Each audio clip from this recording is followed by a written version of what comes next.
Allez, on lance l'inratable biscuit Joconde avec Pearl. Hello everyone, this is Foolproof TV and today we're gonna do Joconde biscuit. Donc le Joconde biscuit, c'est 3 œufs entiers, 120 g de poudre, 120 g d'amandes, 30 g de farine qu'on mixe tous ensemble. On meringue 3 blancs d'œufs, donc à peu près 90 g de blanc d'œufs avec 15 g de sucre, poudre ou glace, qu'importe. On prend 20 g de beurre qu'on va directement faire fondre au micro-ondes pendant 25 secondes à 800 watts. Hop, c'est fondu. On laisse à température ambiante simplement ce beurre pour qu'il prenne la température ambiante. S'il est trop froid, il durcit. S'il est trop chaud, il fait fondre notre biscuit. Donc on le laisse à température ambiante sans plus y penser. On va enchaîner avec le mélange œufs et poudre. Il faut simplement donc casser les 3 œufs dans une cuve. On rajoute toute la poudre.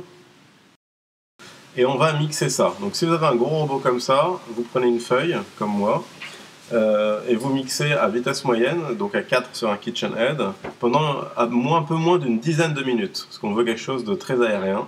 Si vous avez un robot à main, vous prenez les petits batteurs et non pas le fouet, et vous battez à vitesse maximum, par contre. Ça fait déjà 10 minutes qu'on bat. On arrête, vous voyez, c'est très blanc, ça fait le ruban. Voilà, regardez ça. C'est un peu spécial, hein, donc il faut vraiment battre beaucoup pour avoir cette texture.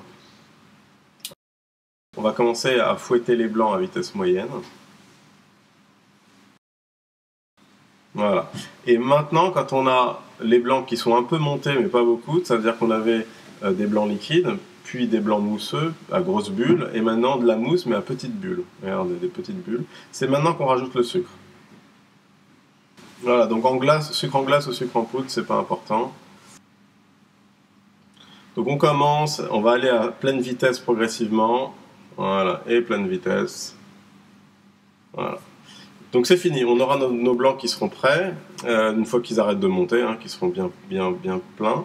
On va incorporer notre beurre. Pour faire ça, on met un peu de notre préparation œufs et poudre dans notre beurre. C'est pour ça que c'est important qu'il soit pas trop chaud, sinon il fait fondre le biscuit.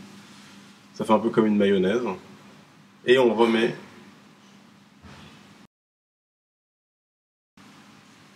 Et on va enrober et casser. Voilà, et là je casse, voilà. Et là.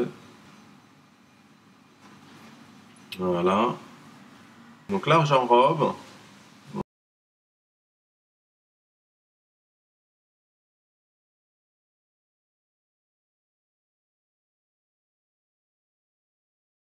Je coupe les blancs qui seraient encore en morceaux pour qu'ils libèrent leur air dans ma pâte, mais surtout qu'ils ne restent pas en morceaux.